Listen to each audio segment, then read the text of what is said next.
If you could only get one of the Fuji F1.4 primes, I would say get this one.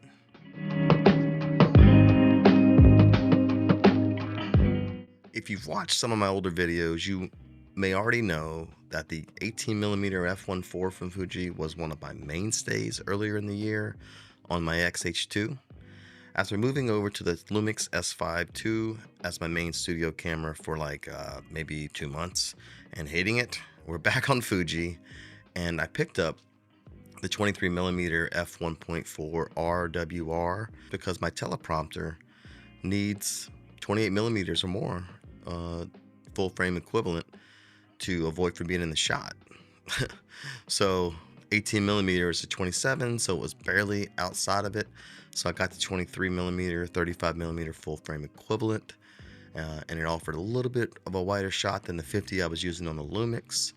And I really do prefer this for YouTube talking head type stuff over the 50mm with back compression, round face, all those things.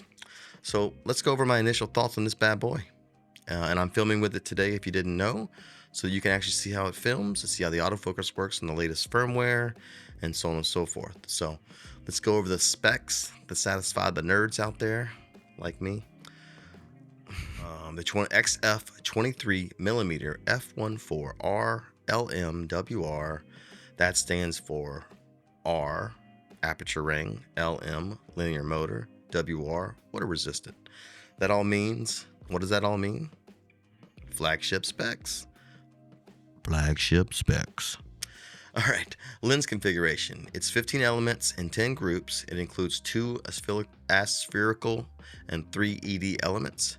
It's a 23mm APS-C lens, which is a 35mm full frame equivalent, with an angle of view of 63.4 degrees, a max aperture of f1.4, and a minimum aperture of f16. It has 9 rounded diaphragm openings for aperture control. It uses a step size of 1/3 EV and 22 steps, a focus range of 19 centimeters to infinity. Max magnification is 0.2x, so this is not your macro lens of choice, obviously. I mean, it's a semi-small lens for the APS-C line, but it's definitely on the larger side if you are in the Fuji ecosystem, and for a good reason. It's pretty much awesome. The filter size is 58mm for those who throw the filters on there.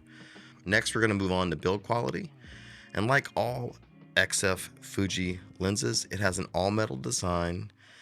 It feels great in the hands. If you know, you know. This lens is also water resistant. The aperture dial is clicky. It has a lock on the automatic setting.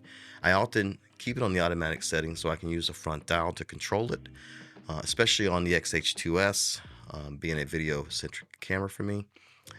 Fuji makes some of the most premium feeling lenses out there, and this is no different. And I say premium with air quotes because a lot of other manufacturers like Nikon, Sony, Canon use metal lenses, metal constructed lenses. They just put a coating on there that makes it feel not, metal. Fuji doesn't do that. That's just their way of doing things. And for me, I actually like that. It gives me that reassurance that this thing is built solid. This being an f1.4 lens from Fuji, it's quite a bit larger than their f2 variants. On cameras like the X Pro 3 or the XM5, this lens may feel a bit front heavy and may be very hard to hold.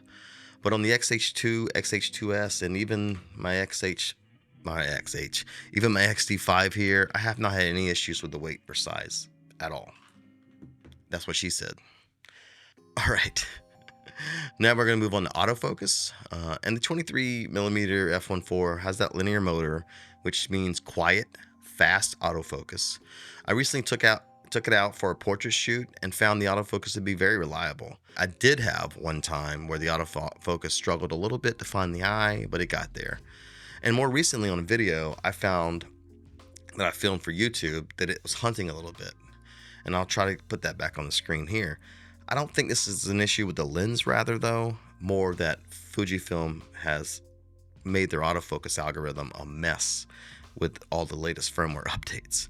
I had the latest firmware in the X-H2S right now, so we're going to see what happens. And that's why I wanted to film this video on it, so you can see for yourself what it's going to look like when you film with it. I am filming in log 4K 10-bit, so let's see what happens. I really do need to continue to test it with this firmware, and only time's going to tell that if it's really an issue with the lens. I do not think it is, but we shall see.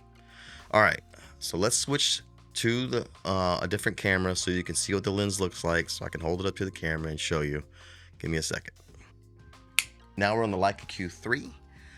I really wanted to see how this thing could keep up in the video space for future trips, so let's see what happens. I now have the wonderful, oh, it's warm from filming. I have the 23mm right here on the XH2S. While I feel like the 18mm and the 33mm f1.4 lenses from Fuji get a lot more attention than this lens, the 18 being a 27mm full frame and the 33 being a 50.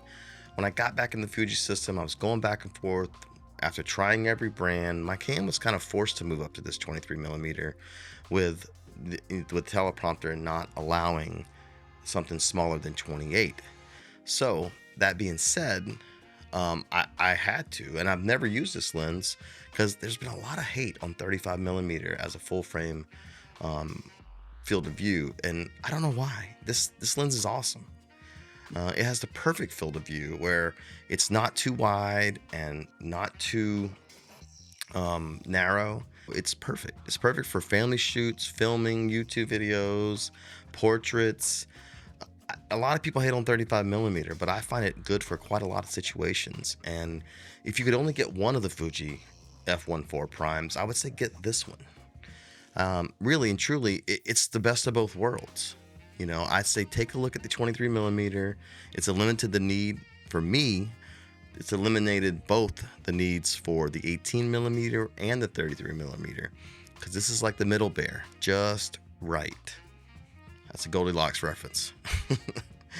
All right, there's a lot less distortion with this lens than there is with the 18mm, and yeah, there's not as much compression with the as with the 50mm or the 33mm 50mm full frame equivalent. It is larger than, you know, the Pancakes or the F2 variants on the of the XF lenses, but the linear motor means quiet, fast autofocus, fantastic weather sealing as well, nice rounded, nice well-rounded, sharp, lightweight lens, and one that I'd highly recommend for the Fuji system. All right, I really do hope this Q3 got me, because I don't want to film all that over again. But that's it for this one. Let me know what you think in the comments. And if you own one, let me know your thoughts. And if you have any questions, drop them as well. And we'll see you on the next one. Peace.